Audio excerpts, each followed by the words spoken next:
Oui, depuis tout Oui, à on l'heure. le peut.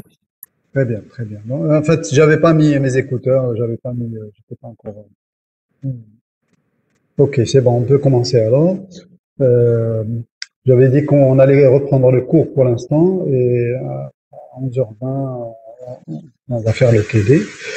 Donc, la dernière fois, on s'est arrêté sur la représentation du graphe. Donc, on avait vu un certain nombre de représentations. Donc, on avait vu la représentation matricielle. Enfin, il y a deux types de représentation matricielle. Donc, il y a la matrice d'adjacence et la matrice d'incidence. Bon, la matrice d'adjacence, on avait vu un exemple. Matrice d'incidence, je vous ai donné une petite explication, mais j'ai pas fait d'exemple là-dessus, mais on peut voir ça sur un TD. Ensuite, il y a la représentation par des listes. Et là, bon, c'était un peu plus compliqué. Je ne sais pas si vous avez bien compris ou si vous voulez qu'on reprenne. Sinon, on peut aussi laisser pour le TD. Pour ne pas perdre de temps, donc on peut avancer dans les cours. Donc la prochaine chose qu'on devrait voir, c'est les degrés dans un graphe. Vous m'entendez, c'est bon? Oui, sans problème. Oui, Très on bien. vous entend. Alors, les degrés dans un graphe, donc on définit ce que c'est qu'un degré d'un sommet. Donc pour un graphe non orienté, le degré d'un sommet x, donc noté dx de g, c'est-à-dire qu'en fait c'est par rapport au graphe g, est égal au nombre d'arcs. Non, ici, bien sûr, dans le cas orienté, si c'est non orienté, ou d'arêtes incidentes au sommet x. Les boucles étant comptées deux fois. Donc, je me mets dans un sommet, je regarde le nombre d'arêtes qui sont incidentes, c'est-à-dire qui sont reliées à ce sommet, et c'est tout. C'est ça le degré d'un sommet. Mais si ce sommet il est relié à lui-même, donc il est relié par une boucle à lui-même, donc la boucle va compter deux fois. Donc si on regarde par exemple le degré de x1, donc vous voyez bien qu'il y a quatre arêtes qui sont reliées à ce. Il y a quatre arêtes qui sont reliées, donc je dirais que le degré de x1 est égal à 4. Le degré de x2, donc il y a une arête d'un côté et il y a une boucle, donc comme la boucle elle compte deux fois, donc ça veut dire qu'on va dire que le degré de x2 est égal à 3. Le degré de x3, vous voyez, il y a deux arêtes, donc c'est égal à 2. Donc voilà, c'est quelque chose de très simple. Bon, dans le cas d'un graphe complet, plutôt orienté, à ce moment-là, on a le degré sortant et le degré rentrant, ou sinon on parle aussi de demi-degré extérieur et demi-degré intérieur. Donc, si on a un graphe orienté, le demi-degré extérieur d'un sommet noté d plus de x pour g est égal au nombre d'arcs dont x est l'extrémité initiale. C'est-à-dire que les arcs sont sortants de ce sommet.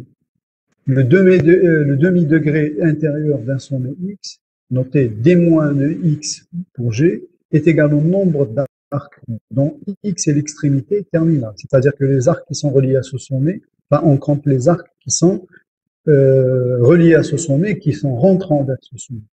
Et à partir de là, on peut calculer aussi le degré de x euh, absolu, quoi. Le degré de x, c'est la somme des degrés plus et le degré moins. Bon, on peut prendre l'exemple suivant. Donc, le degré plus de x1 est égal. Bon, vous avez un arc sortant, donc est égal à 1. Et il n'y a pas d'arc rentrant, donc le degré moins de x est égal à 0. C'est bon?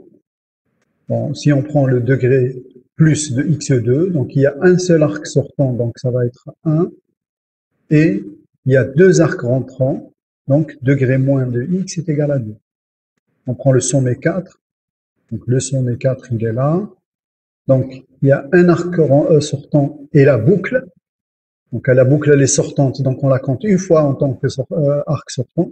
Donc, on dira que le degré plus de x4 est égal à 2. Et il y a un arc rentrant et la boucle qui est rentrante à la fois. Donc, le degré moins de x4 est égal à 2 aussi. Est-ce que c'est clair? Oui, Oui, c'est clair. Je répète encore, si vous ne comprenez pas, il faut m'arrêter, il ne faut pas laisser le temps passer, il ne faut pas laisser les choses ambiguës. Et à partir de là, vous allez perdre les pédales et ce sera un peu plus compliqué.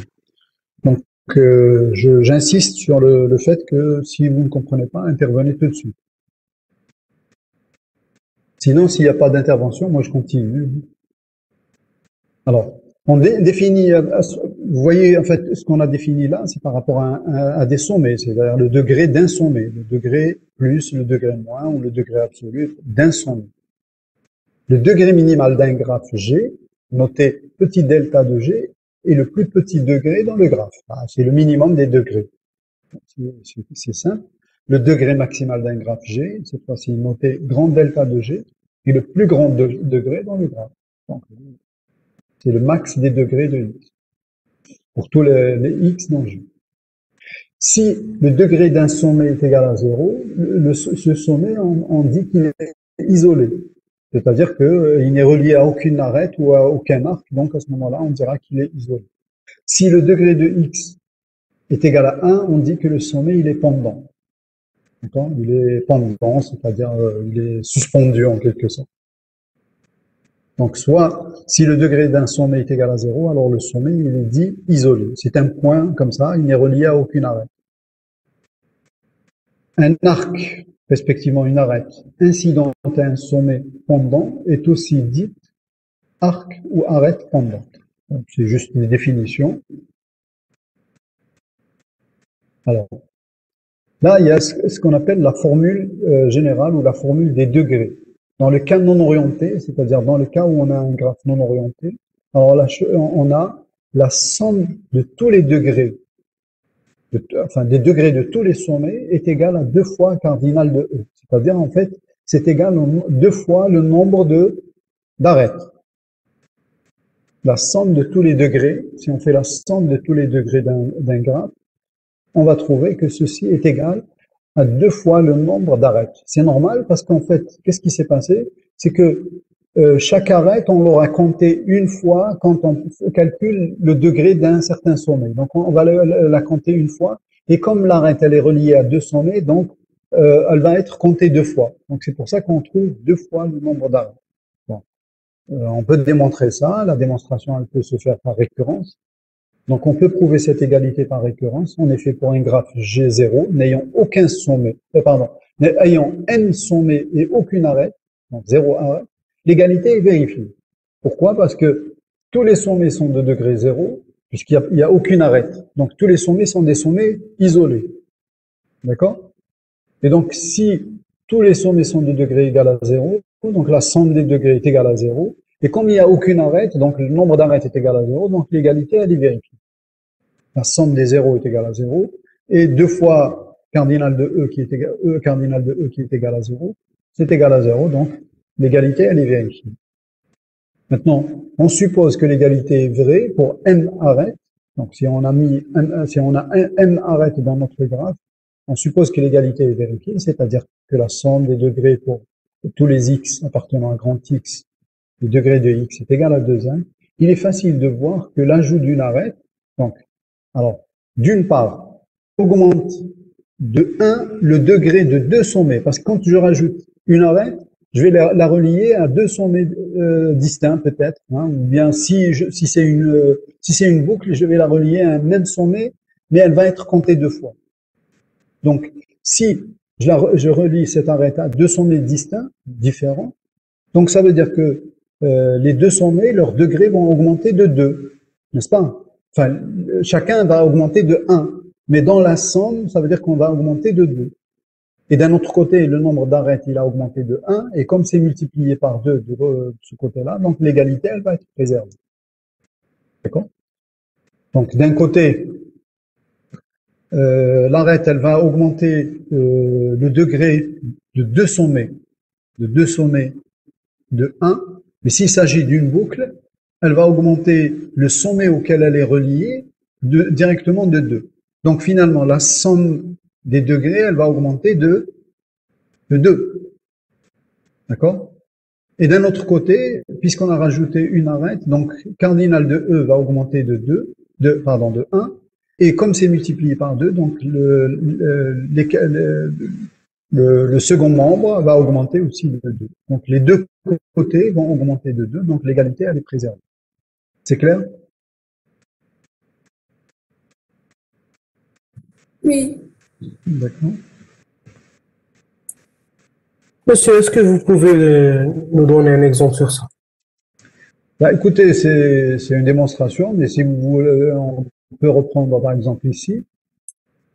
Euh, si je fais la somme des degrés, alors la somme des degrés x1 c'est 4, ça fait on a 4 plus combien? Allez, on commence d'abord par compter le nombre d'arêtes. Il y a combien d'arêtes ici? Alors il y en a 1, 2, 3, 4, 5, 6 et 7. Est-ce que tout le monde est d'accord? On a 7 arêtes. Donc si on multiplie par 2, ça nous donne 14. 7 fois 2, c'est 14. Si je fais la somme des degrés, alors x1 c'est 4, plus x2 c'est aussi c'est 3, donc ça nous fait 7, n'est-ce pas? x3 c'est 2, ça nous fait 9. x5, ou on va dire x4 d'abord, c'est 2, donc on était à 9, ça devient 11. Et x5 c'est 3, donc ça nous fait 14. Donc vous voyez que la somme des degrés qui est égale à 14, et le nombre d'arêtes étant égal à 7, 2 fois 7 est égal à 14. Donc l'égalité, elle est vérifiée. Est-ce que ça s'éclaircit pour vous? Oui, merci, merci, monsieur.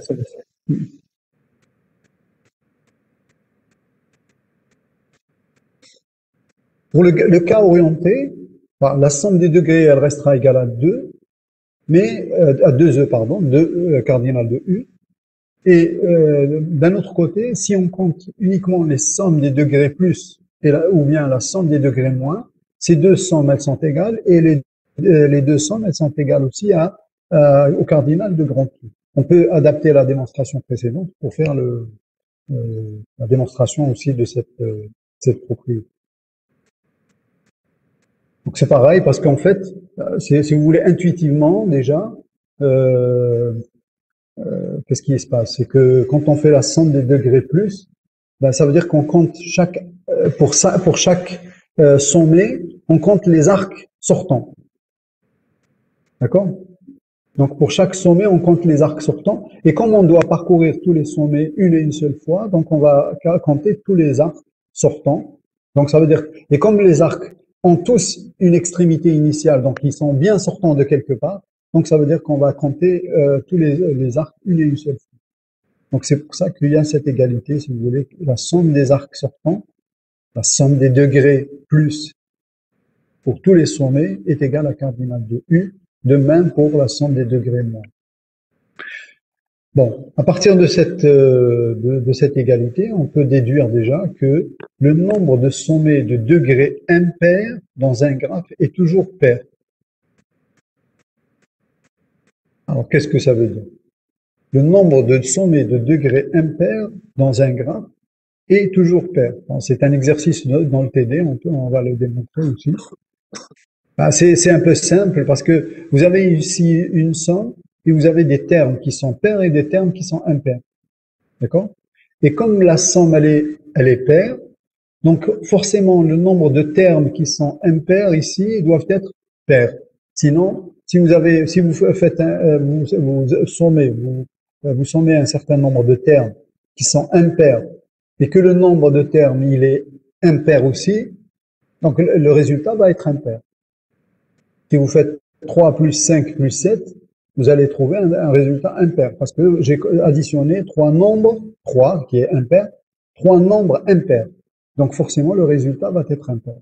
On peut démontrer ça. C'est-à-dire que puisque les nombres impairs s'écrivent 2k plus 1 et les nombres pairs c'est 2k. Donc on peut démontrer ça assez facilement, on va le faire un peu. C'est bon?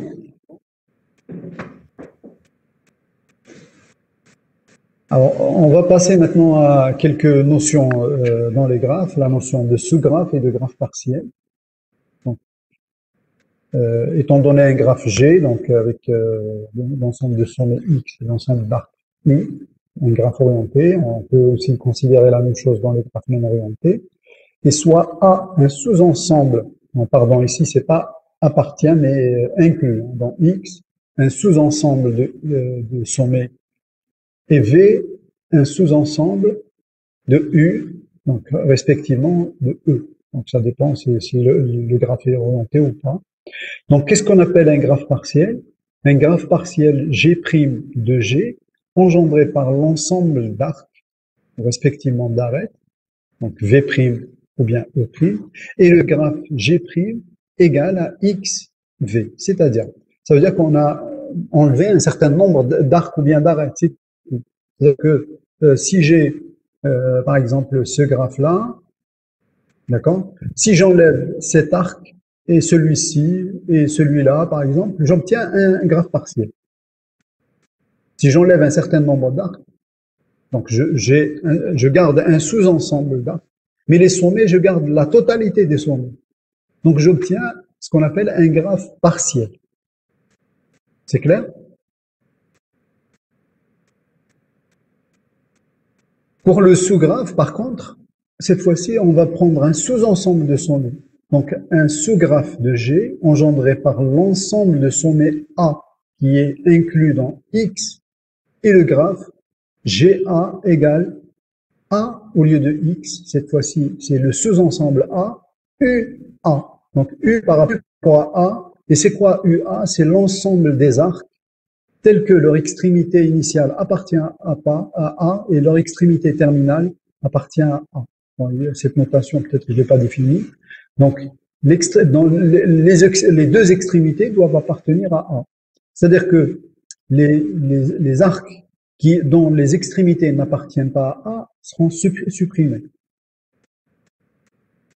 Bon, malheureusement, j'ai pas pris d'exemple, mais on va prendre un exemple ici.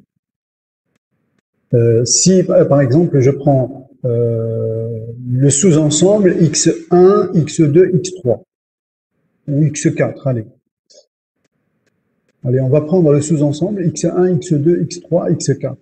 Donc, si je veux construire le sous-graphe engendré par X1, X2, X3, X4, ça veut dire que X1 va disparaître, X5 va disparaître, X6 va disparaître, et tous les arcs qui sont incidents à ces sommets-là vont disparaître. C'est-à-dire que je vais garder il n'y aura pas cet arc, il n'y aura pas cet arc, il n'y aura pas cet arc, il n'y aura pas celui-ci.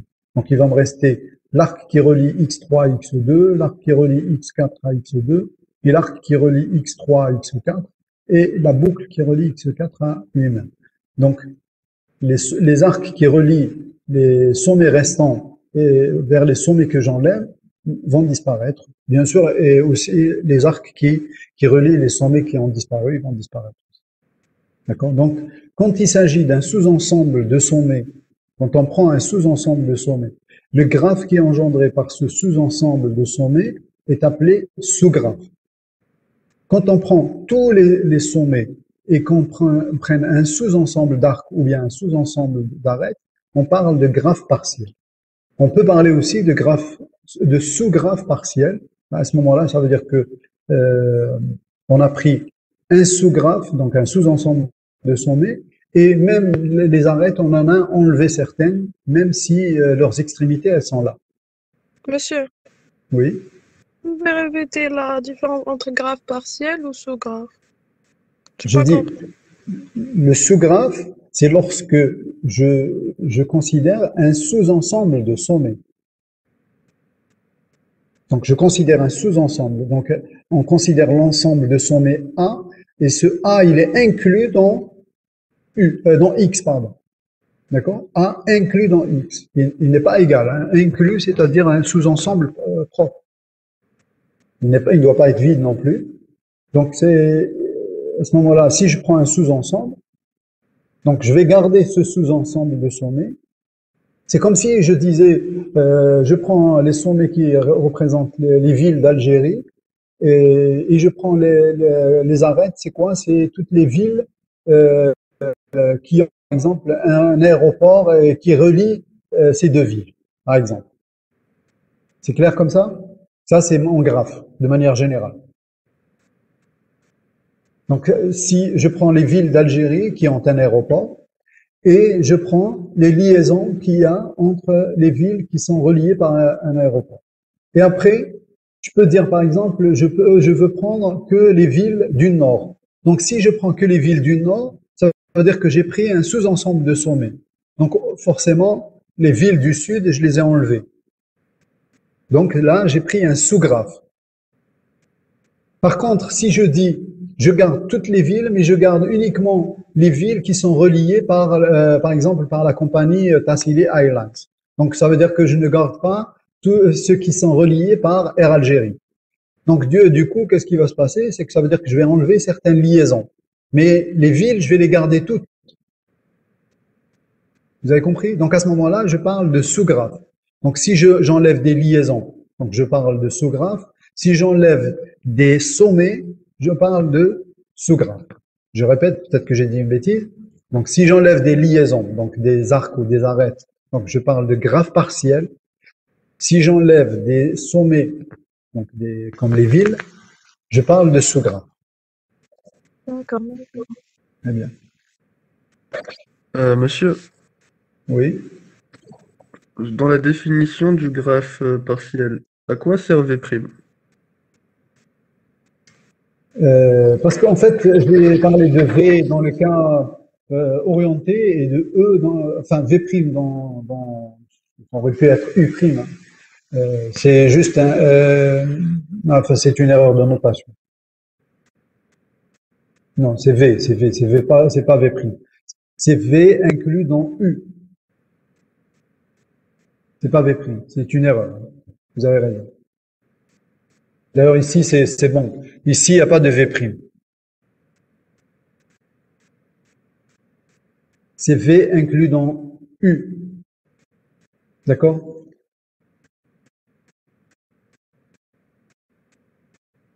Il faudra que je corrige. Il faudra que je pense à corriger tout ça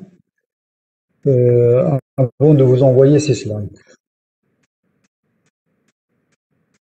C'est bon? Il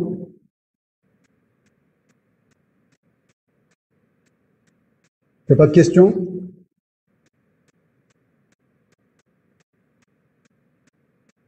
Vous êtes toujours là? Vous m'entendez? Oui, monsieur, on vous entend. Oui, monsieur, c'est bon. Très bien. Allez, revenons donc à notre cours. Donc, je passe maintenant à quelque chose qui est relativement important, l'isomorphisme de graphes. En fait, si je prends les deux exemples que vous avez ici, donc vous avez deux graphes ici. Donc, ces deux graphes, comme ça, si on les regarde comme ça, ils n'ont pas l'air du tout pareil, mais en fait, c'est une façon juste de représenter les choses, mais ces deux graphes sont pratiquement les mêmes. C'est-à-dire que si je pousse un petit peu ce sommet-là, si je pousse un petit peu ce sommet-là vers ici, ben, je vais retrouver exactement ce graphe-là. C'est-à-dire que si je repositionne les sommets, je vais retrouver ce graphe-là. Donc à ce moment-là, on va dire que ces deux graphes, ils sont isomorphes. D'accord? Qu'est-ce que ça veut dire en fait que deux graphes sont isomorphes? En fait, si vous voulez, avant de parler de comment on va montrer, comment on va prouver que deux graphes sont isomorphes, d'abord, il faut se dire que si je vous donne un problème, vous êtes deux étudiants ou plusieurs, je vous donne un problème et vous devez représenter par un graphe, chacun de vous va me le dessiner de différentes manières. Et chacun de vous va ordonner les sommets de différentes manières. C'est-à-dire que si je dois numéroter les sommets, bon, il y a un qui va nommer celui-là X1, celui-là X2, celui-là c'est X3, celui-là X4. Il y a un autre qui va nommer celui-là X1, celui-là c'est X2, il va monter X3, X4. Donc si vous numérotez les sommets de différentes manières, donc les deux graphes vont être les mêmes, mais si vous dessinez, si vous représentez ça par des matrices ou par ce que vous voulez, la représentation, elle sera pas la même. D'accord? On aura l'impression d'avoir deux graphes différents, alors qu'ils sont réellement deux graphes qui sont les mêmes. Donc, vous voyez que le même graphe, il peut avoir plusieurs représentations et on se rendra pas compte.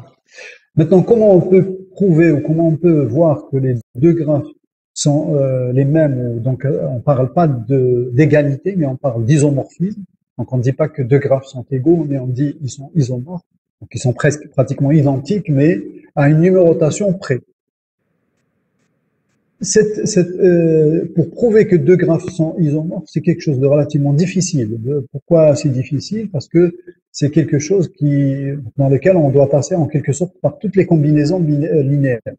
C'est-à-dire si je dois prouver que ce graphe et celui-là sont les mêmes, Ben, celui-là, il a une certaine numérotation, si vous voulez, on va dire. Ça, c'est x1, ça, c'est x2, ça, c'est x3, ça, c'est x4. Ici, vous avez y1, y2, y3, y4. Ben, je ne sais pas, est-ce que x1 et y1 sont réellement les mêmes? Est-ce que c'est exactement le même? Est-ce que ils correspondent? Donc, en fait, dans la définition, on va me dire que deux graphes orientés ou pas orientés, donc soit deux graphes G orientés G1 et G2, on dit que G1 et G2 sont isomorphes, on va noter ça par ceci, donc G1 équivalent à G2, si seulement si il existe une fonction, une application en fait, hein, c'est une application qui associe x1 à x2, donc chaque élément, c'est une application bijective. En fait. Chaque élément de x1 c'est l'ensemble des sommets de G1, hein, et x2 c'est l'ensemble des sommets de x2, de G2, donc qui associe à chaque sommet de x1 un sommet de x2, et il existe une autre application qui va être aussi bijective, qui associe un arc de U1 à un arc de U2, tel que si x, y appartient à U, c'est-à-dire si l'arc x, y appartient à U, alors G de U, c'est-à-dire si vous voulez quand l'élément que j'associe à U avec l'application G va être f de x, f de y. Bon, alors ça c'est un peu compliqué peut-être pour nous, hein, c'est parce que c'est mathématique, c'est de l'algèbre, je crois, c'est une notion, non plutôt c'est de l'analyse, c'est un ensemble d'applications. Donc, quand j'associe x1 à y1 et x2 par exemple à y2, donc ça c'est x1, ça c'est x2, ça c'est y1, ça c'est y2. Si j'associe ces deux-là, donc ça veut dire que s'il y a une arête entre x1 et s'il y a un arc qui relie x1 vers x2, ben il faudrait qu'il y ait une arête entre les sommets auxquels j'ai relié ces deux sommets-là, x1, x2. Or, comme je les ai reliés à y1, y2, donc il faudrait qu'il y ait un arc aussi qui relie y1, y2. Voilà un peu ce que veut dire cette équivalence. Et c'est une équivalence, c'est-à-dire si et seulement si. Ça veut dire que s'il n'y a pas d'arc ici, il ne devrait pas y avoir d'arc là. Donc s'il y a un arc qui va de x1 vers x2, il faut qu'il y ait un arc de y1 vers y2. S'il n'y a pas d'arc, il ne faudrait pas qu'il y ait d'arc. S'il y a un arc dans l'autre sens, il faut qu'il y ait un arc dans l'autre sens, et ainsi de suite. C'est-à-dire que c'est une équivalence, c'est un si et seulement si. Donc, mais bon, ça a l'air comme ça facile, c'est-à-dire que je dois faire une correspondance entre les sommets qui sont là et les sommets qui sont là, et je dois vérifier que pour chaque couple de sommets ici et chaque couple qui est de sommets qui est là, s'il y a des arcs là, il faut qu'il y ait des arcs là. Mais si je dois faire cette correspondance, en fait, il y a toutes les combinaisons possibles. Est-ce que j'associe x1 à x2, pardon, à y1, ou bien j'associe x1 à y2? Parce que, bon, c'est vrai que ce graphe, il est un peu particulier, il est un peu régulier, donc il n'y a pas de problème, enfin, si on associe x1 à y1 ou à y2, il y a une certaine ressemblance, mais parfois on ne peut pas le faire comme ça directement. Donc on va être obligé en fait de faire toutes les combinaisons possibles, c'est-à-dire que je vais associer x1 à y1, x2 à y2, x3 à y3, etc. Et je vais voir à ce que la deuxième condition, c'est-à-dire celle-ci, elle est vérifiée. Si elle est vérifiée, je dirais que les deux graphes sont isomorphes. Si elle n'est pas vérifiée, il faudrait que j'essaye une autre combinaison, c'est-à-dire que je vais essayer maintenant de relier x1 avec peut-être x1, mais x2, pardon, avec y1, x2 peut-être avec y3, et ainsi de suite. Donc je vais essayer toutes les combinaisons pour arriver à montrer que les deux graphes sont isomorphes ou pas. D'accord? Donc c'est un problème relativement NP complet, c'est-à-dire que il va falloir passer par toutes les combinaisons possibles, et donc c'est un problème relativement difficile. Quand on dit que c'est un problème difficile, dans le sens où le temps d'exécution risque d'être exponentiel parce qu'on doit passer par toutes les combinaisons. D'accord? Quand on passe par toutes les combinaisons, c'est une histoire de factoriel encore.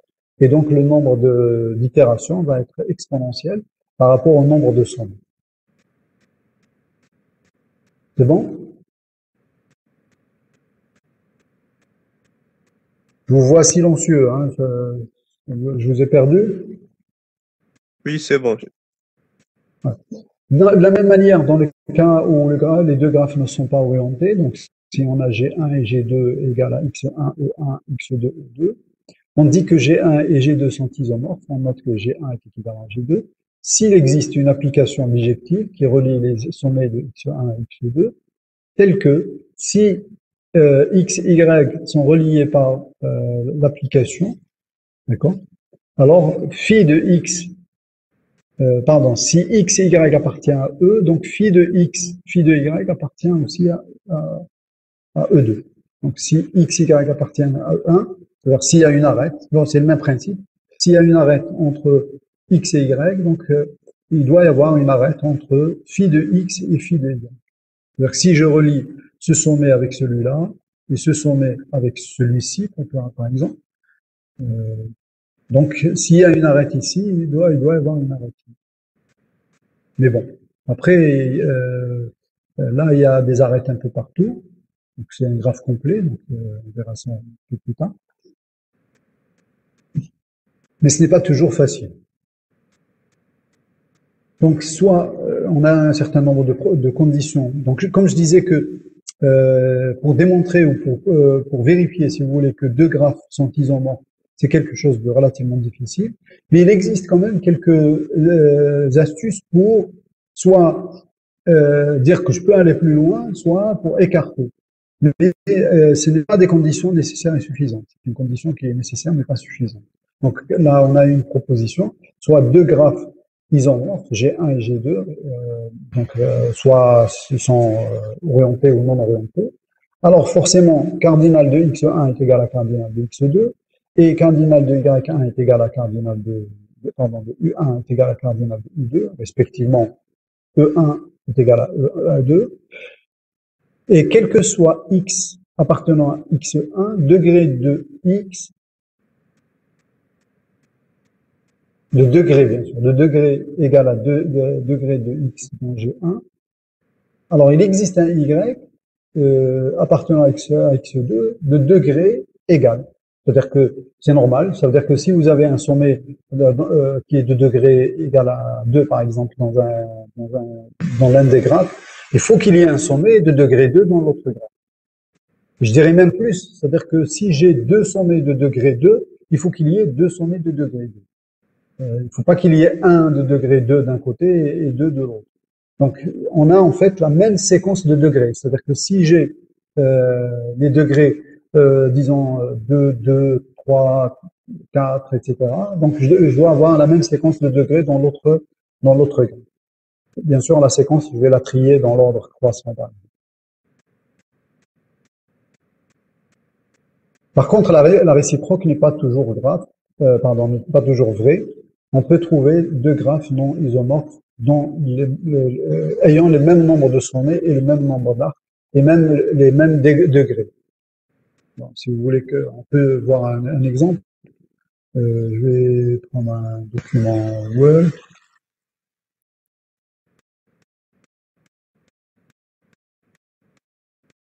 Vous voyez le document Word, c'est bon? Oui. Oui, on le voit. Donc si je dessine un petit sommet ici, CTRL-C, CTRL-V,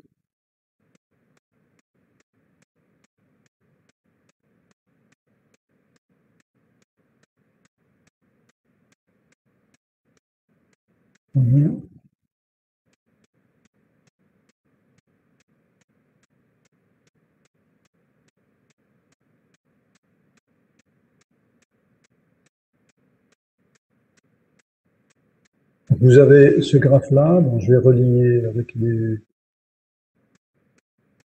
rapidement. Hein, voilà.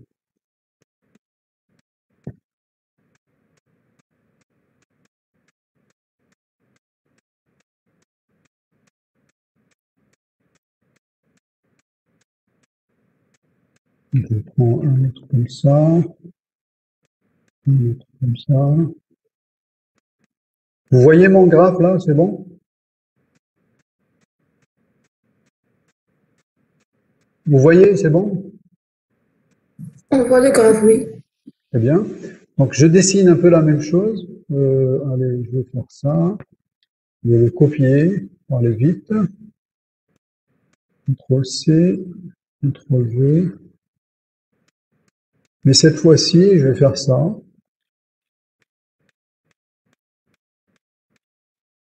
Et je vais faire ça.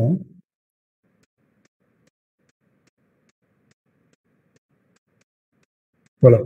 Donc vous avez ici un graphe et un autre graphe ici. Donc on va dire que celui-là c'est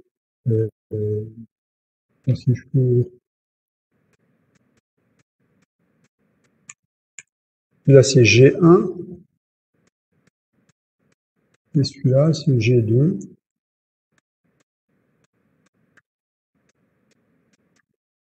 Allez, je vais juste couper entre les deux pour que vous distinguiez entre les deux. Donc vous voyez que ici il y a 6 sommets et ici il y a 6 sommets. Ici vous avez tous les sommets sont de degré 2. Et ici vous avez tous les sommets qui sont de degré 2. Mais malheureusement ces deux graphes ne peuvent pas être isomorphes. D'accord?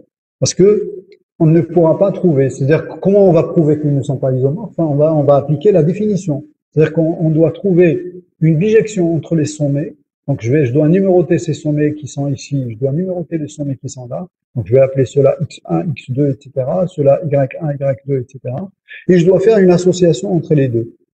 Si je fais toutes les combinaisons possibles, c'est-à-dire j'associe x1, y1, x2 à y2, etc. Ensuite, je ne trouverai pas qu'il y a une équivalence parce que si j'associe ces x1, y1 et j'associe ici, il y a un moment donné, je vais dire que ces deux-là, par exemple, il n'y a pas d'arête qui les relie, mais ces deux-là, il y a une arête qui les relie. Mais je ne peux pas dire que à partir de là que les deux graphes ne sont pas isomorphes jusqu'à ce que j'explore toutes les combinaisons possibles. C'est ça la difficulté. C'est-à-dire que je dois associer x1 à y1, x2 à y2, ça ne marchera pas. Donc je dois faire une autre combinaison, x1 à y1, x2 peut-être à y2, mais à la fin, il faudrait que je dise au lieu de x6, plutôt x1, x6, pardon, x5 et x6, je les associe pas à y5, y6, mais je vais inverser. Donc ça va être y6, y5 dans cet ordre-là. Et je vais trouver que ça ne marchera pas. Il va falloir encore que je fasse les trois derniers, je trouve une autre combinaison et ainsi de suite. Et je dois faire toutes les combinaisons possibles. Et le nombre de combinaisons, ça va être quelque chose en factoriel de 6. Et vous êtes d'accord avec moi que la factorielle, c'est quelque chose qui va trop vite. Donc, tout de suite, on va avoir un nombre très très important de combinaisons. Et donc, si on peut peut-être vérifier pour 6 sommets, pour 10 sommets, peut-être pour 20 sommets, mais dès qu'on arrive à 30 ou 20 ou 40 sommets, le nombre de combinaisons c'est des millions et des millions, et donc on pourra peut-être pas vérifier. Donc un ordinateur va rester, je sais pas, peut-être des jours et des jours en train de faire toutes les combinaisons, il y arrivera. On passe maintenant à l'exploration d'un graphe. Donc qu'est-ce que ça veut dire exploration? Enfin, il arrive que parfois on a un graphe, soit on a le graphe et à ce moment et qu'on veuille l'explorer, ça veut dire le parcourir. Donc on va essayer de parcourir les sommets les uns après les autres parce qu'il y a des propriétés qu'on est en train de chercher sur ces sommets-là, ou une information qu'on est en train de chercher sur ces sommets-là. Donc ça, c'est ce qu'on appelle l'exploration. Mais il y a aussi des fois, on n'a pas le graphe en lui-même, mais on a un moyen de générer ce graphe. Et le principe est le même, c'est-à-dire qu'en fait, on a la définition du graphe, et à partir de cette définition, on va essayer de générer le graphe, et la génération du graphe, elle se base exactement sur le même principe que l'exploration. Donc, je vais vous montrer ici l'algorithme d'exploration du graphe, et on va traiter un petit exemple ensemble. Donc, dans beaucoup de problèmes sur les graphes, il est nécessaire de parcourir l'ensemble des sommets ou bien les arcs, les arêtes de ce graphe. Donc on appelle ça l'exploration du graphe. Pendant l'exploration du graphe, un sommet peut être dans l'un des états. Donc soit il a été visité, soit il a été non visité, soit il a été visité, soit il est exploré. Quelle est la différence? Donc, quand on dit qu'il est non visité, ça veut dire que ce sommet n'a pas encore été rencontré du tout. Par contre, quand est-ce qu'on dit qu'il est visité? Ça veut dire que le sommet a été rencontré, mais on n'a pas encore généré ou on n'a pas encore traité, si vous voulez, ses successeurs ou bien ses voisins. Et on dira qu'il est exploré lorsque ses successeurs ont été aussi traités. Donc on va voir dans l'exemple, vous allez mieux comprendre. On peut numéroter les sommets pour chaque sommet X, donc on va appeler ça ρ de X, qui correspond à l'ordre dans lequel on a rencontré X. Et pour chaque sommet X, on peut aussi garder le sommet pair de X, par lequel on est passé pour arriver à X. Bien sûr, un sommet, on peut y parvenir de plusieurs manières, c'est-à-dire par plusieurs paires, mais selon, en quelque sorte, on va dire la stratégie d'exploration, ou bien l'ordre dans lequel on fait notre exploration, on va avoir un certain ordre particulier. Si vous voulez, on va voir qu'il y a plusieurs manières de faire cette exploration. Enfin, manière, c'est-à-dire l'algorithme est le même, mais la stratégie peut être différente. On va parler on va voir ce que ça veut dire cette stratégie. Donc l'algorithme, c'est celui-là. Donc en entrée, qu'est-ce qu'on a? On a un graphe et un sommet de départ. D'accord? Et on va voir ici les deux ensembles visited et explored, dont je viens de parler. Donc visited, j'ai dit que ce sont les sommets qu'on a déjà rencontrés. Donc le sommet de départ, initialement on va mettre dans visited le sommet de départ. Donc x0, je l'ai appelé S en haut et en bas je l'ai appelé avec x0, donc c'est pas grave, je dois homogénéiser. Et explored, pour l'instant, c'est l'ensemble vide. Et on va mettre i égale à 1, ça va être le compteur qui va me permettre, si vous voulez, de numéroter les sommets. Et while visited est différent de l'ensemble vide, en boucle. Donc, choisir un sommet qui appartient à visited. Donc, le premier, ça va être x0, d'accord? D'accord? Et on enlève ce sommet de visited. Donc, la première fois, il va être vide, mais on va le réenrichir, on va réalimenter. Et on va mettre ce sommet dans explored. Donc, vous voyez, donc on l'enlève de visited et on va le mettre dans explored. Et on fait la chose suivante. Pour chaque sommet y adjacent à x, pair, si y, n'appartient pas à explored, then visited, on va lui rajouter y, et on va écrire que paire de y est égal à x, et ρ de x est égal à i, et on incrémente le i. Voilà. Et donc, on boucle sur ça. Donc, ouais, c'est aussi simple que ça. En fait, toute la complexité, elle est dans la fonction choisir qui n'est pas définie ici.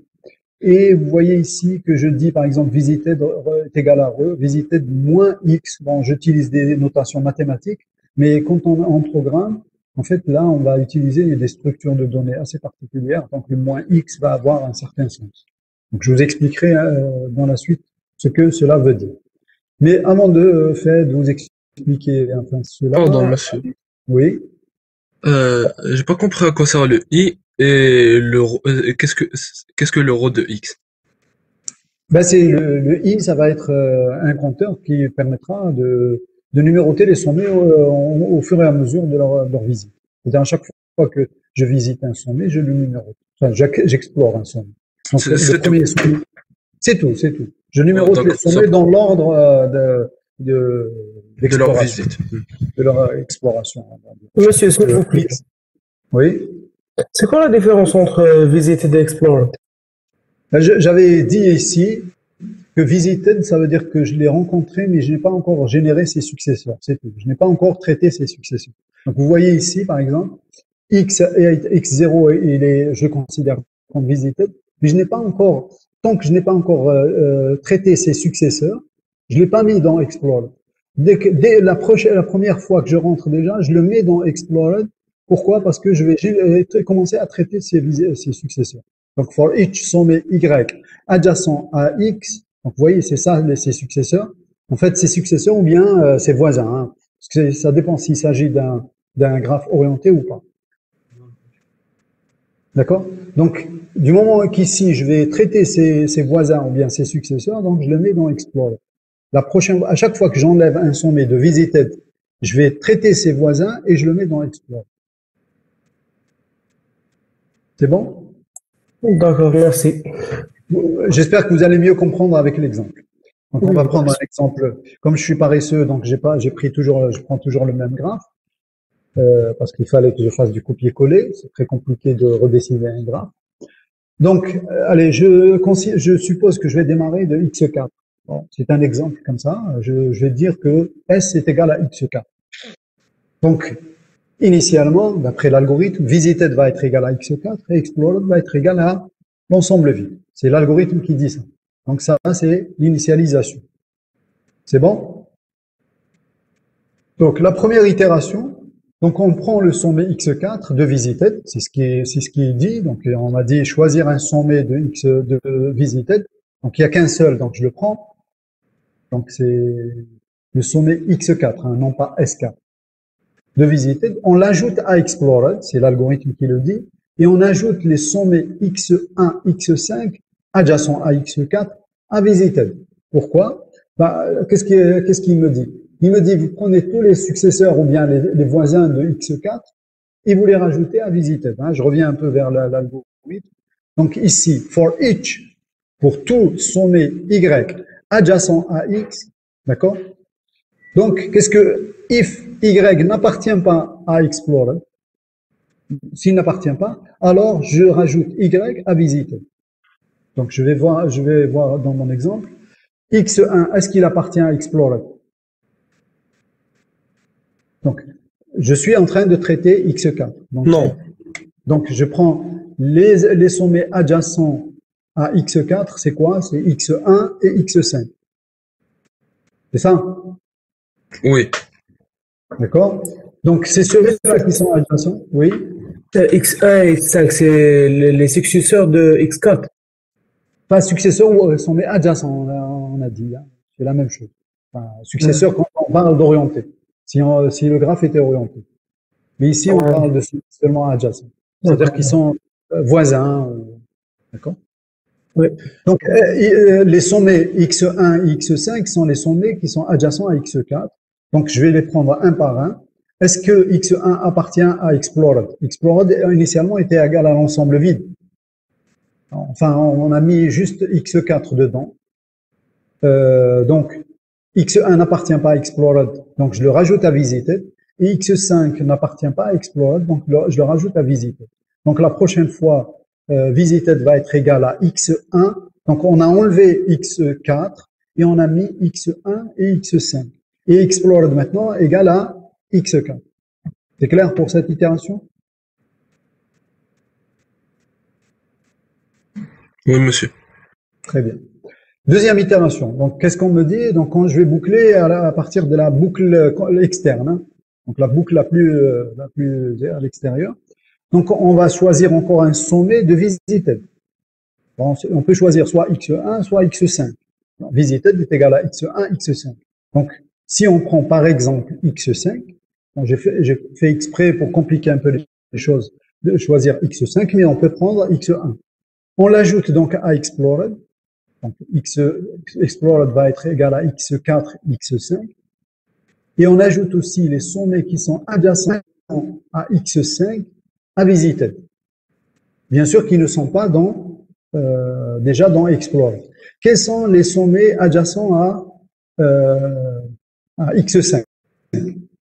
Donc, il y a x1, x3 et x4. C'est bon? Donc, en principe, il y a x1, x3 et x5. C'est ça les sommets qui sont adjacents à x5. Mais comme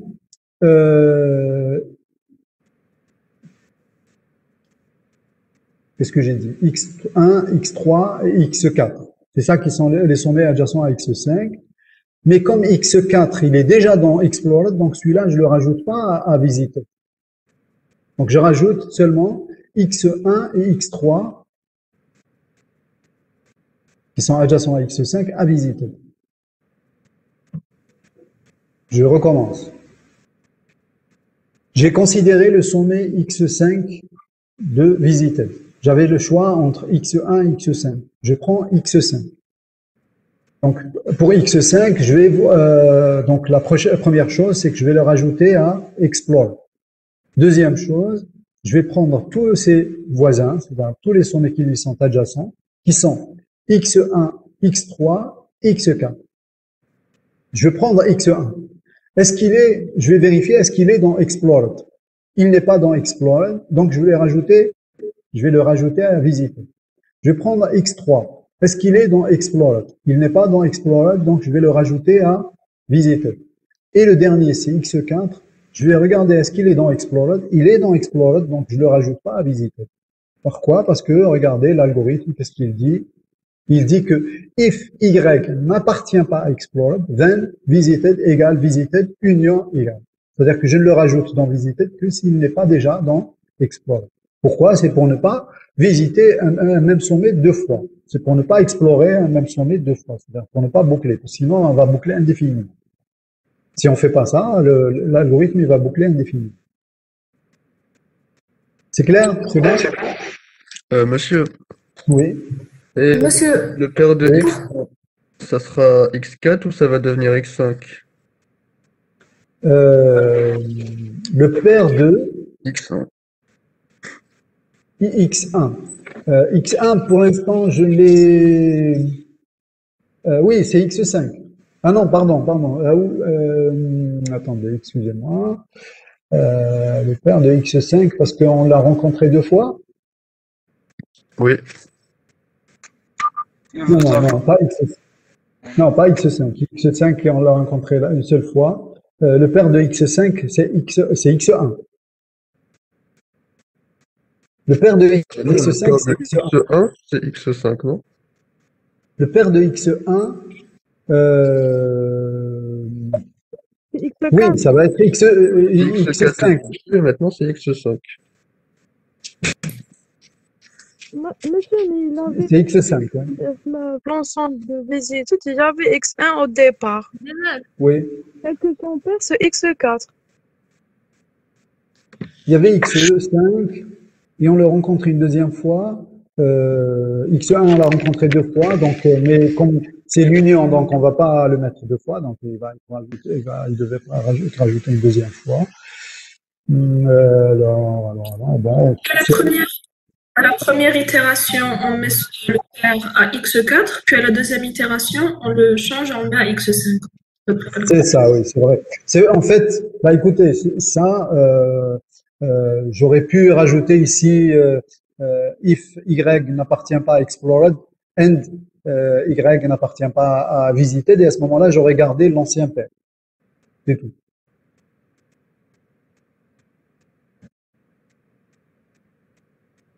D'accord? C'est-à-dire que si je veux ne pas changer le paire, donc ici, ça veut dire que j'ai pris le dernier paire qui m'a permis d'avoir x1. Bon, ça n'a pas d'importance. Bon, parce que je peux passer vers x1 en partant de x4 ou en partant de x3. Ou de x5. Attendez, oui, partant de x5. Pardon. Ici, effectivement, je vais faire la mise à jour du paire. Bon. Mais si je ne veux pas faire la mise à jour du paire, à ce moment-là, il aurait fallu que je fasse tout simplement dans l'algorithme, dans l'algorithme, il fallait faire if y n'appartient pas à explored and y n'appartient pas à visiter, et à ce moment-là, on n'aurait pas. غيش على فيني تما كتبي غيش ويت اروح نوريك كيفاش دايره C'est bon? شوف الاغ راه هنايا الاي راه هنا سي راه هنا 10 راه هنا الاو راه هنا لانفيني Oui, on vous entend. Je sais pas, est-ce que c'est en relation avec la théorie des graphes ou non? Troisième itération. Donc, on va prendre l'un des sommets de visited. Bon, cette fois-ci, on a x1 et x3. Donc, si on choisit par exemple x1, donc on l'ajoute dans explored. Donc, cette fois-ci, on va avoir x1, x4, x5 dans explored. Et on ajoute aussi les sommets x2, x3 qui sont adjacents à X1 visités. Donc, puisqu'on a choisi X1, quels sont les sommets qui sont adjacents à X1? C'est tous les autres sommets, c'est-à-dire X2, X3, X4, X5. Mais comme certains appartiennent déjà à Explorer, donc on va rajouter uniquement ceux qui n'appartiennent pas à Explorer. C'est-à-dire que X1, il a déjà X2 qui lui est adjacent, mais X2 n'appartient pas à Explorer, donc je le rajoute à visiter. X3 qui n'est pas dans Explorer, donc je le rajoute à visiter, mais il y était déjà, donc ça pose pas de problème. X4 qui est dans Explorer, donc je le rajoute pas à visiter. X5 il est dans Explorer, donc je le rajoute pas à visiter. Donc dans visiter, je vais avoir X2 et X3. Donc je passe à la quatrième itération. Donc on prend l'un des sommets de visiter, donc par exemple X2, et on l'ajoute à Explorer. Mais cette fois-ci, X2, qu'est-ce qu'il a comme sommet adjacent? C'est X1. Et comme X1 est déjà dans Explorer, donc on rajoute pas X1 à visiter. Donc on a enlevé X2, mais on rajoute rien à visiter, donc il nous restera que X3. Donc la prochaine itération, on va prendre X3. Et X3, quels sont les sommets qui lui sont adjacents? Donc c'est X1, X5 qui sont déjà dans Explorer, donc je ne vais pas les rajouter dans Visited. Donc Visited va être égal à l'ensemble vide. Et je vais rajouter bien sûr X3 à Explorer. Donc vous voyez que j'ai rajouté tous les sommets dans Explorer, donc je les ai visités tous, je les ai explorés tous. Et là, visited est égal à l'ensemble vide, donc je quitte la boucle qui est la plus externe. Donc j'aurai fini. Est-ce que c'est clair? Vous aviez dit que dès qu'on trouve un sommet, une liste visitée, on peut pas le rajouter une autre fois. On le rajoute pas s'il est dans Explorer, pas dans Visited. En Visited, on le rajoute. En fait, on le rajoute s'il y est, comme c'est une union ensembliste. C'est une union ensembliste. Ça veut dire que c'est un élément, il y était déjà. Donc, il va rester. S'il n'y était pas, oui, on le rajoute. Le test dans l'algorithme, c'est, regardez, c'est if Y n'appartient pas à explored, then visited reçoit visited union Y. Et comme c'est une union, donc ça veut dire que si Y il y était, il va rester. S'il n'y était pas, ben, on le rajoute. Mais s'il est déjà dans Explorer, on le rajoute pas du tout.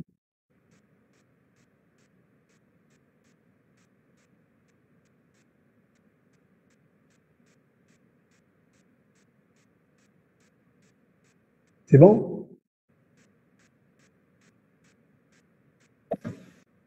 Monsieur, une autre question. Oui. Puisqu'on parle ici de graphes non orientés, pourquoi est-ce qu'on parle de notion de paire de sommets?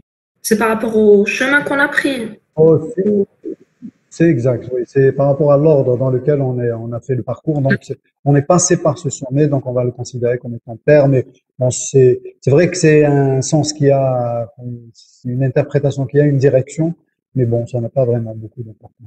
C'est juste parce qu'on est passé par ce sommet avant d'arriver à celui-là. D'accord, merci. Donc voilà, Monsieur, alors, oui, ça dépend du sommet précédent, c'est ça? le pair. Oui.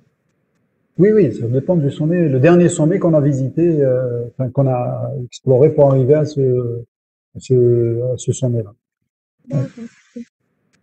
Mais justement, j'allais vous parler un peu de cette histoire de stratégie. Je vous ai parlé tout à l'heure de deux grandes stratégies opposées pour sélectionner à chaque étape le sommet à marquer.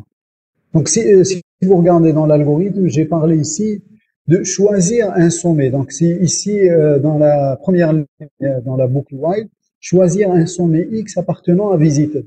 Alors, ce choix-là, c'est quoi? C'est aléatoire ou est-ce qu'on va adopter une certaine stratégie?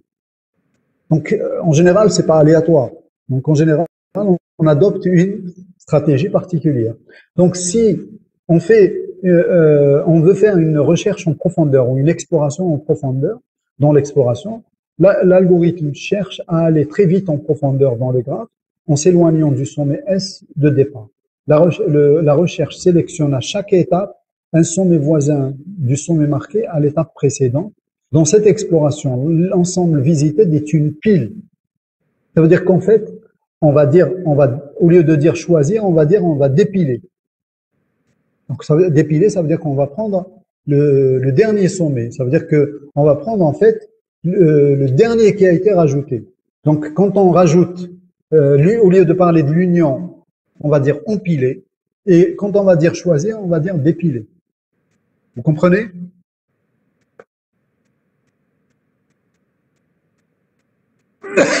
Vous êtes des informaticiens, c'est là que vous devriez mieux comprendre. Donc, je recommence. Le chat. Oui. Pardon? Ah, il y a des questions dans le chat? Ouais, parce que comme j'ai des slides en plein écran, donc je ne vois pas moi les... Alors, dans le chat, il faut essayer de parler. Hein. Je sais pas si... Non, je trouve rien. Pourquoi j'ai pas de... Faut scroller. Ah, il ne me donne pas la possibilité de scroller. Ouh là là. Il n'y a rien, il y a rien. Bon, mon dernier message, c'est merci. Le dernier message que j'ai vu. L'instruction I reçoit I plus 1, à quoi ça? Je vous entends très très très mal. Il y a eu des... On vous demande à quoi sert l'instruction I reçoit I plus 1. Ah, bon, ça c'est pour incrémenter le I, enfin c'est I plus plus si vous voulez, je sais avec quoi, comment vous êtes habitué à faire. C'est tout, c'est que le premier sommet que je rencontre, je le numérote 1, et après, pour le prochain, il faudrait que je le numérote 2, donc il faut que j'incrémente le I. C'est tout. Donc le premier que je rencontre, je vais le numéroter 1, et j'incrémente I pour que la prochaine fois, je vais numéroter le prochain sommet que je vais explorer. Hein, c'est ρ de x, hein, donc x c'est celui que je viens d'explorer. Donc ρ de x va être égal à 2. Et ensuite j'incrémente i pour être 3, donc la prochaine fois ça va être 3 et ainsi de suite. Donc on va prendre dans l'exemple ici. Le premier sommet qu'on a exploré, c'est x4, donc celui-là, je vais le numéroter 1. Ensuite, le sommet suivant, qu'on a choisi, c'est x5, donc x5 va être numéroté 2. Et ensuite, le prochain, c'est x1, donc x1 va être 3. Et le prochain, c'est x2, donc x2 va être 4. Et le dernier, c'est x3, donc x4 va être numéroté 5. x3 va être numéroté 5. Voilà un peu comment cela veut dire. C'est clair? Oui. Donc je disais que si au lieu de parler de choisir, je vais adopter dans ma structure de données, c'est-à-dire au lieu de prendre des ensembles, je vais prendre une pile. Donc ma structure qui correspond à visited, surtout visited, c'est une pile, et donc choisir va être plutôt dépilé. Et l'union, c'est-à-dire quand je vais faire au lieu d'écrire visited égale visited union y, je vais mettre plutôt empiler Y. Donc, ça veut dire que je suis en train de faire du Depth First Search, DFS, ou on appelle ça une recherche en profondeur. Depth First Search ou recherche en profondeur. Voilà. Pardon, juste une seconde. Oui, quand même. Je suis en cours. Appelle. Pas de souci.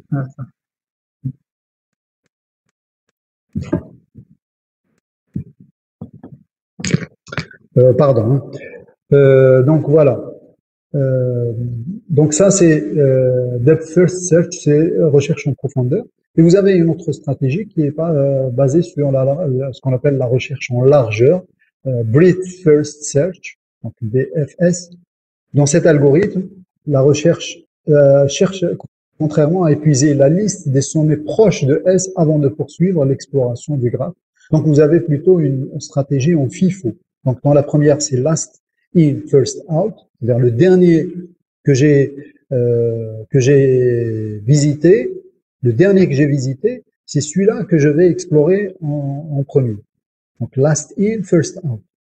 Le dernier visité, c'est lui qui va être exploré en premier. Et par contre, ici, c'est FIFO, donc first in, first out. C'est le premier visité, c'est le premier qui va être exploré. Et donc là, ça veut dire que je vais explorer en quelque sorte en largeur d'abord. En largeur d'abord. Bon, bien sûr, nous, quand on a fait notre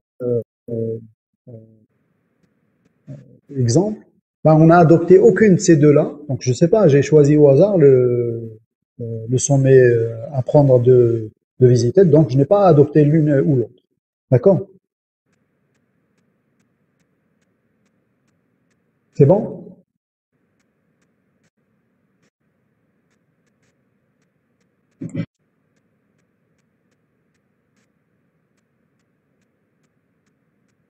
Est-ce qu'il y a des questions sur ça? On passe à la partie suivante. Monsieur, Oui. s'il vous plaît, comment on sait qu'on commence avec X1 ou X5? Ah non, ça on commence dans quel sens? C'est-à-dire le sommet de départ initialement? Non, Dans choisir. Dans choisir. oui.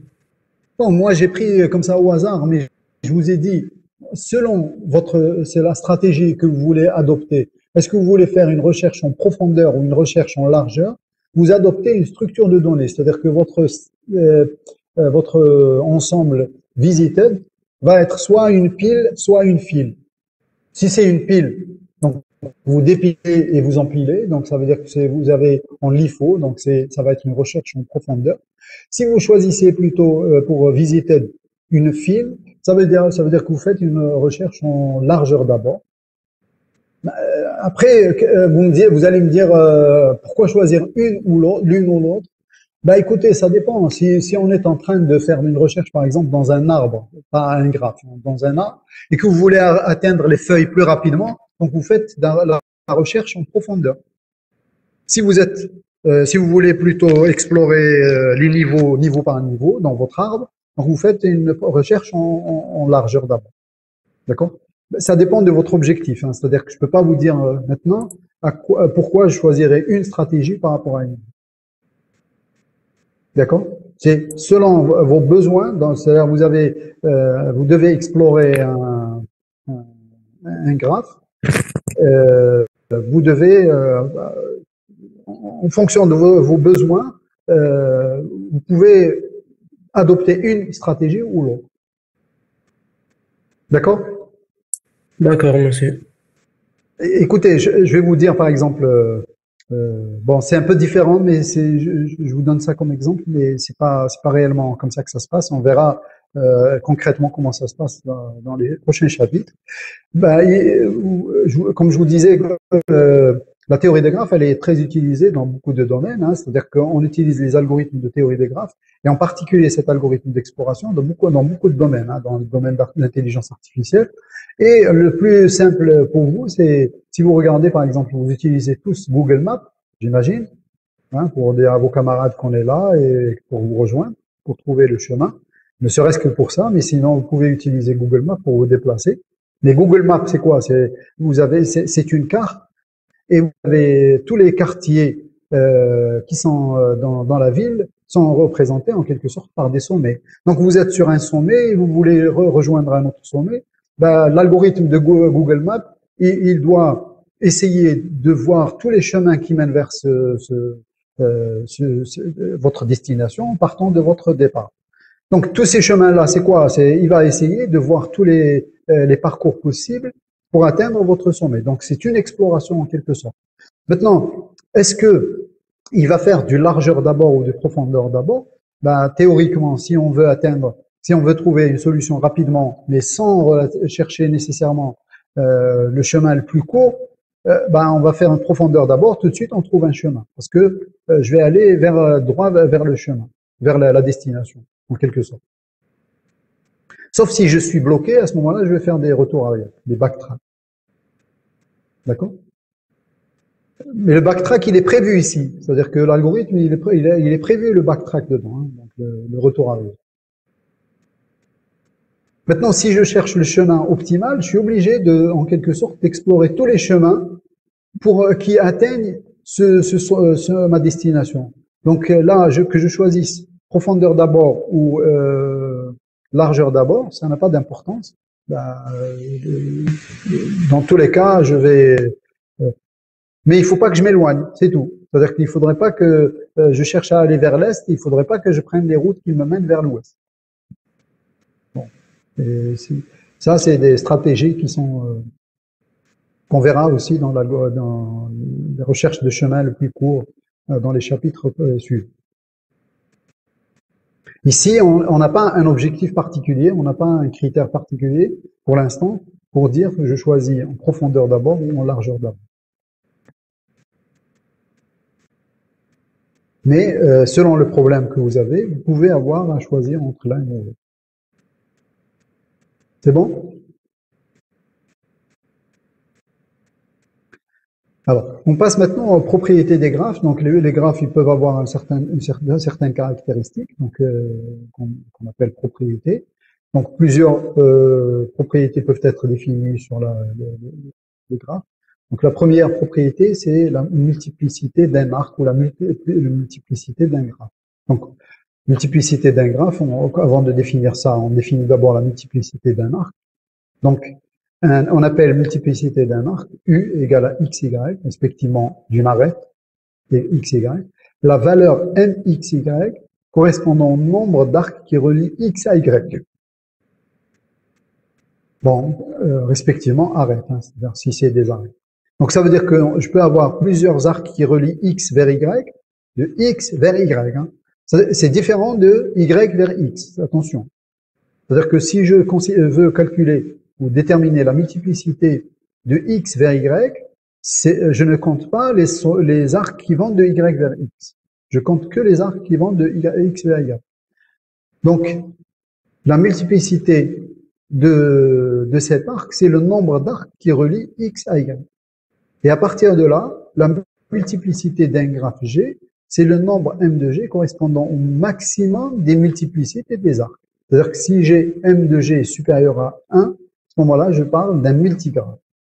Donc, de manière générale, on parle d'un graphe, mais si on a un graphe dans lequel il y a des arcs parallèles ou bien des arêtes parallèles, donc quand il s'agit de cas orientés, donc vous avez des arcs qui vont du même sommet vers un autre même sommet, donc à ce moment-là, on parle d'arcs parallèles et dans ce cas-là, le graphe est considéré comme étant un multigraphe. Si G est égal à XE ou bien XU est un multigraphe, alors EU est un multi-ensemble. Pourquoi on parle de multi-ensemble? Ça veut dire que, en fait, un multi-ensemble, ça veut dire qu'un élément peut apparaître plusieurs fois. C'est-à-dire que tu peux avoir U1, ou etc. Alors, dans un ensemble, en général, un élément n'a pas, enfin, pas en général, c'est toujours comme ça. Dans un ensemble, un élément n'apparaît qu'une seule fois. Il ne peut pas apparaître plusieurs fois. Mais dans un multi-ensemble, on peut avoir le même élément qui apparaît plusieurs fois. Un graphe orienté est dit P-graphe, c'est M de G est égal à P. Donc, un P-graphe, c'est un graphe, c'est un multigraphe dans lequel la multiplicité est égale à P. C'est clair? Bon, c'est rien de sorcier, hein, c'est juste que vous avez des arcs parallèles, et donc si vous avez des arcs parallèles, le nombre maximum qui relie un certain sommet à un autre, bah ça s'appelle, ça on désigne comme étant la multiplicité de ce graphe. Et on dit qu'on a un P-graphe si M de G est égal à P, tout simplement. Un P, ce P-là, on peut dire par exemple, c'est un 2 graphe, c'est un 3 graphe, etc. Donc ça veut dire que j'ai un couple de sommets qui sont reliés par 3 arcs. J'ai un 3 graphes. Et le cas le plus particulier, le plus étudié, c'est le 1 graphe. 1 graphe, ça veut dire qu'on n'a qu'un seul arc qui relie tout couple de sommets dans un sens déterminé. C'est-à-dire que je peux avoir un arc qui va de X vers Y et un autre arc de Y vers X, mais on a toujours un graphe. Dans la mesure où les deux arcs ne sont pas dans le même sens. Oui, il y a des questions? Oui, monsieur. Est-ce que un graphe est considéré comme un multigraphe? Oui, oui, c'est considéré comme un multigraphe dans la multiplicité, c'est un cas particulier, est égal à 1. D'accord. Bon, non, enfin, d'après ma définition, non. Si m de g est strictement supérieur à 1, d'accord. Si, non, Monsieur, Ah, c'est pas le cas. Si m de g est supérieur à 1, donc à ce moment-là, on parle de multigraphe. monsieur, j'ai une question. Oui, oui. Oui, je vous entends. Où est l'utilité d'avoir plusieurs arcs qui relient deux sommets? C'est-à-dire, deux arcs Cette qui relient. question, elle m'a été posée la dernière fois. J'ai dit que c'est beaucoup plus de la théorie, quand les gens, les mathématiciens aiment bien faire de la théorie. Mais en fait, dans la pratique, on a très rarement le besoin d'exprimer la relation par une multiplicité. Mais bon, je ne sais pas si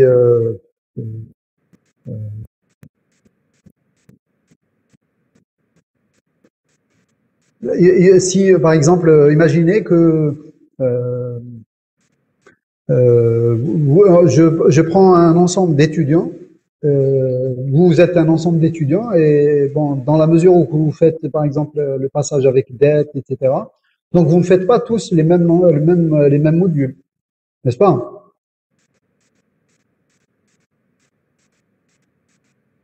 Donc si je dis par exemple, je prends un ensemble d'étudiants et je dis, je relie les étudiants s'ils font théorie des graphes. Donc je peux prendre deux étudiants, ils font théorie des graphes, donc je relie les sommets qui les représentent, n'est-ce pas? Maintenant, je peux aussi dire s'ils font THL, je les relie aussi. Donc certains d'entre vous qui ont des dettes par exemple et qui ont THL, donc ils vont être reliés parce qu'ils font théorie des graphes, et ils vont être reliés aussi parce qu'ils font THL. Bon. Mais je distingue pas entre les deux. Donc, je vais dire qu'ils sont reliés deux fois parce qu'ils font deux modules en même temps. Mais ceux qui font que THL ou ceux que théorie des graphes ensemble, ils vont être reliés par un seul arc. Voilà un petit exemple, si vous voulez, pour avoir la multiplicité. D'accord, merci. D'accord? Mais dans la pratique, c'est très rare où on a un multigraphe. On a un graphe, mais pas des multigraphes. Qu'est-ce que c'est qu'un graphe simple? Voilà, c'est le cas le plus simple. Donc, c'est le cas contraire du multigraphe. Donc, un graphe non orienté est dit simple. Bon, ici, je préfère choisir le cas non orienté, même si dans la littérature, dans certains ouvrages, dans certains documents, on parle aussi de graphe simple dans le cas orienté. Mais là aussi, c'est dans la théorie, mais dans beaucoup d'autres documents, dans la majorité des documents, on parle de graphe simple que dans le cas non orienté. Donc, je préfère prendre cette convention. Donc, on parlera de graphe simple dans le cas non orienté. Alors, c'est quoi un graphe simple? C'est un graphe qui ne contient ni boucle, ni d'arête parallèle. Ça veut dire qu'entre tout couple de sommets, il y a au plus une arête. Donc, ce n'est pas un multigraphe. Et d'un autre côté, il ne devrait pas y avoir aussi de boucle. Donc, voilà ce que c'est qu'un graphe. Qu'est-ce que c'est qu'un graphe complet? Un graphe complet, ben, c'est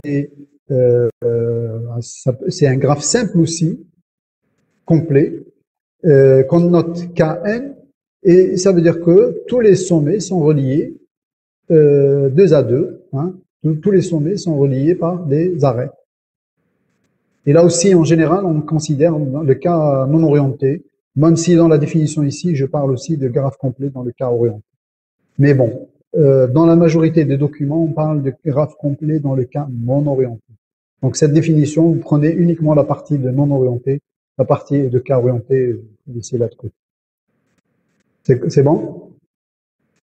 Donc vous avez ici un exemple de K6, c'est-à-dire un graphe complet avec 6 sommets. Donc tous les sommets sont reliés entre eux.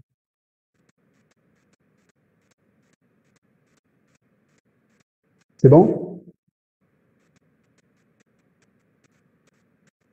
Qu'est-ce que c'est qu'un graphe régulier?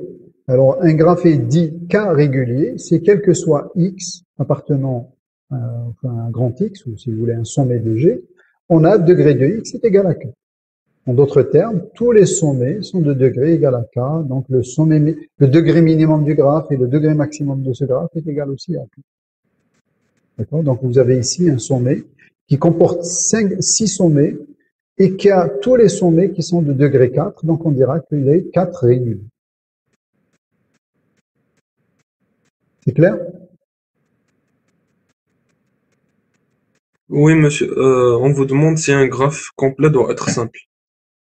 Oui. Je vous ai dit, hein, dans la littérature, on peut trouver dans certains documents des graphes complets non orientés, plutôt orientés, et à ce moment-là, la définition, elle est ce qu'elle est écrite, qui est écrit en haut. Ça veut dire que s'il n'y a pas un arc de x vers y, il faut qu'il y ait un arc de y vers x. Bon, ça veut dire quoi? Ça veut dire qu'il faut qu'il y ait un arc entre tout couple de sommets, mais pas nécessairement dans tous les sens. Au moins dans un sens. Mais en général, on parle de graphe complet dans le cas non orienté. Et à ce moment-là, on dira que entre tout couple de sommets, x, y, x différent de y, donc ça veut dire qu'il n'y a pas de boucle. Quand je dis x différent de y, donc ça veut dire qu'il n'y a pas de boucle.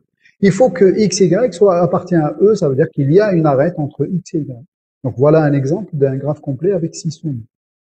Et ce que j'avais dessiné tout à l'heure, si vous voulez, dans le cas de quand je parlais d'isomorphisme, celui-là c'est un graphe complet de 4 sommets. Et celui-là aussi c'est un graphe complet de 4 sommets. C'est bon?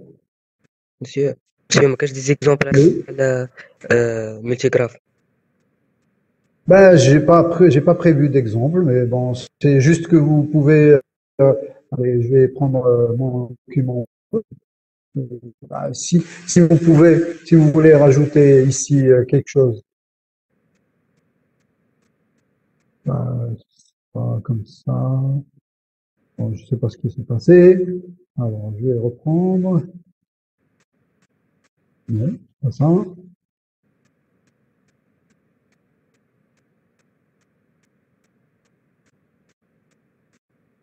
Bon, ça marche plus. Il faut que je fasse.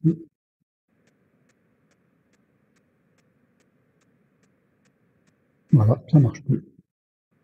Je sais pas pourquoi. Bon, bref, je vais faire ça avec le crayon. Allez. Là, vous avez 2 arêtes qui relient ces 2 sommets-là, donc vous avez un multigraphe. C'est tout. D'accord, monsieur. Je peux avoir 3 arêtes. Monsieur, ici, est-ce que dans l'ensemble grand E, est-ce qu'on aura un seul tuple ou bien 2 tuples? Ah oui, bien sûr. Ben, c'est pour ça j'ai parlé d'un multi-ensemble.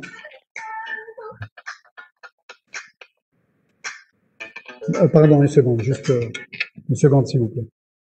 Rappelle-moi dans 5 minutes.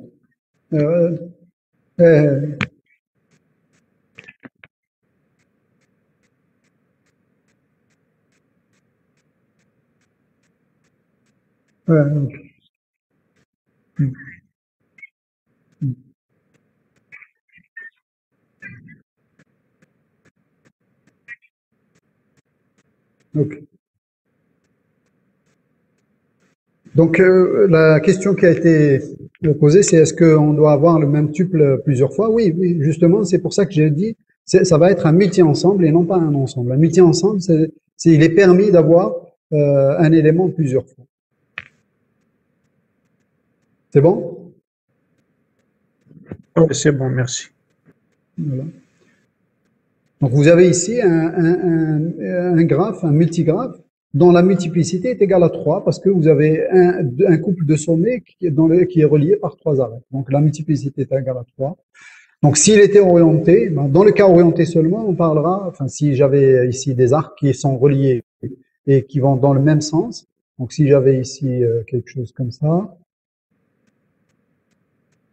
admettons, vous avez, je sais pas si c'est bon comme ça, on va faire comme ceci. Bon, c'est pas très, bon, celui-là, je vais le faire dans l'autre sens. Donc, vous voyez 2 arcs qui sont reliés dans un sens et l'autre dans l'autre sens. Donc, je dirais que c'est un 2 graphes. C'est pas un 3 graphes, un 3. Parce que il y a deux qui sont reliés dans le même sens. Pas un 3 graphes, c'est un 2 graphes. Bon, bien sûr, ici, quel que soit le nombre, enfin, quelle que soit la direction, ça ne dépassera pas les deux. C'est clair aussi, c'est bon? Oui, oui, c'est clair. Je suis obligé de me déconnecter 5 minutes et je vous reprends pour le TD. Donc, on arrête là si vous voulez bien. Alors, où est-ce que j'étais? Juste pour être sûr. On a parlé du graphe régulier, graphe biparti. Allez, on va terminer ça et on arrête 5 minutes.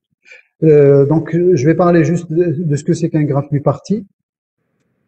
Alors, un graphe est dit biparti si seulement si l'ensemble des sommets admet une partition en deux sous-ensembles. On peut parler aussi de multipartie, mais bon, on va pas rentrer dans tous ces détails. On a dit qu'on va voir certains aspects, pas tous les aspects de la théorie des graphes. Donc, on parle d'un graphe biparti si l'ensemble des sommets peut être partitionné en deux sous-ensembles. C'est-à-dire, je peux répartir l'ensemble des sommets en deux sous-ensembles distincts, donc disjoints, x1 et x2, tel que x1 inter x2 est égal à l'ensemble vide, x1 union x2 est égal à grand X. C'est-à-dire que ils sont disjoints, mais le complément, enfin l'un complémente l'autre par rapport à x. À ce moment-là, qu'est-ce qui se passe en général?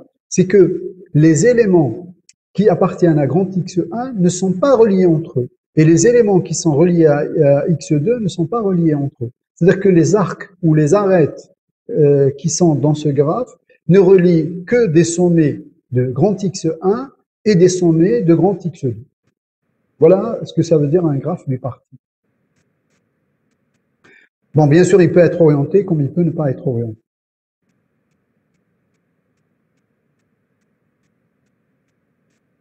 C'est bon? Et on peut parler d'un graphe biparti complet. Je préfère le définir parce que j'ai eu des surprises. Donc, si, bien sûr, tous les sommets qui sont dans grand X1 sont reliés à tous les sommets qui sont dans X2. Bien sûr, il n'est pas question que les sommets de X1 soient reliés entre eux, et il n'est pas question que les sommets de X2 soient reliés entre eux. Dans tous les cas, si on parle d'un graphe biparti, les sommets de X1 ne sont pas reliés entre eux, les sommets de X2 ne sont pas reliés entre eux. Il n'y a pas d'arête qui relie un sommet de X1 à un autre sommet de X1. C'est clair?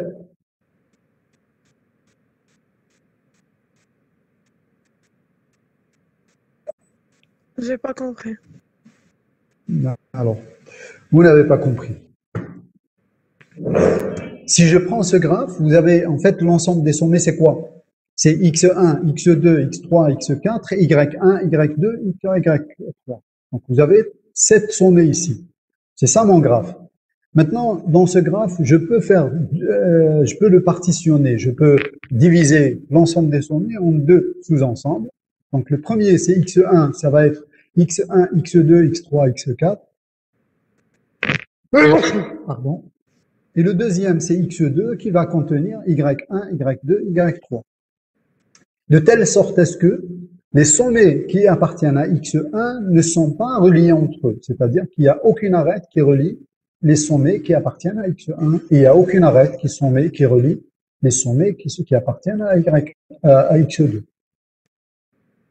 D'accord? Donc toutes les arêtes, elles ont obligatoirement une extrémité dans x1 et une extrémité dans x2. C'est tout. Merci. Et je dis bien un graphe biparti complet. Donc, s'il est biparti, ça veut dire que toujours on doit subdiviser, on doit partitionner l'ensemble des sommets en deux sous-ensembles. Chacun des deux sous-ensembles ne comporte pas d'arête qui relie ces éléments, mais tous les éléments de x1 sont reliés à tous les éléments tous les éléments de x1 sont reliés à tous les éléments de x2. C'est-à-dire que je vais avoir, par exemple, ici, pour qu'il soit complet, x1 qui va être relié à y1, et relié à y2, et relié à y3. x2 va être relié à y1, y2, y3. x3 va être relié. Donc, pour dire qu'il est complet, donc chacun des sommets qui est là va être de degré 3, et chacun des sommets qui va être là, il va être de degré 4. Et donc, le graphe complet au biparti complet est noté K, P, Q. Où P, c'est le cardinal de x1 et Q est le cardinal de x2. Donc, pour finir, donc il y a d'autres propriétés qui caractérisent les graphes, qu'ils soient orientés ou autres. Donc, bon, on va pas toutes les citer. Donc, on a parlé donc de graphes simples, on avait parlé de graphes complets, on a parlé de graphes bipartis. Mais il y a d'autres propriétés. On peut parler de symétrie, antisymétrie, transitif, etc. Graphe parfait, etc. On va pas tous les énumérer. On va pas tous les énumérer, donc vous pouvez voir tout ça si vous voulez sur Internet, dans la documentation. Donc il y a aussi d'autres graphes, donc tels que les arbres, les arborescences, qu'on verra en détail un peu plus loin dans les chapitres suivants. Il y a aussi les graphes planaires, mais qu'on va pas voir. C'est des graphes qui ont une particularité, c'est qu'on peut les dessiner sans que les arêtes ne s'entrecoupent entre elles. Voilà, donc j'arrête 5 minutes et je vous reprends dans 2 minutes. Je suis obligé de me déconnecter parce que je dois faire une opération sur Webex et je vous reprends dans 10 minutes. Monsieur, on garde la même réunion. On garde la même réunion. Oui, on reprend la même réunion. D'accord. Vous n'êtes pas obligé de vous déconnecter. Je ne sais pas s'il ne va pas vous déconnecter.